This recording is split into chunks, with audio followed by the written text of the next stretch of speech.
Kelautan dan Perikanan (KKP) Sakti Wahyu Trenggono pingsan di tengah prosesi upacara penghormatan jenazah korban pesawat jatuh ATR 42500 Minggu 25 Januari 2026. Peristiwa terjadi di Auditorium Madidihang, Akademi Usaha Perikanan, Pasar Minggu, Jakarta Selatan. Upacara digelar untuk menghormati 3 korban, yakni 2 pegawai KKP, Ferry Irawan dan Yoga Naufal, serta pilot Kapten Andi Dahananto.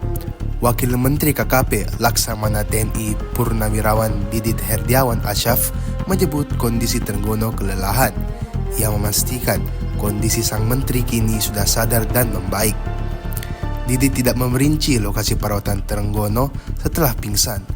Usai kejadian, prosesi serah terima jenazah tetap berlanjut dan Didit mengambil alih sebagai inspektur upacara. Sebelum insiden, Trenggono tampak tegar dan berdiri di barisan terdepan sebagai pemimpin upacara. Suasana berubah ketika tiba-tiba ia roboh saat prosesi penyerahan jenazah dari keluarga ke negara. Sejumlah peserta upacara sempat berteriak saat melihat Trenggono jatuh.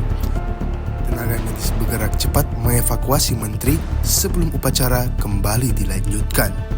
Download Tribun X sekarang, menghadirkan lokal menjadi Indonesia.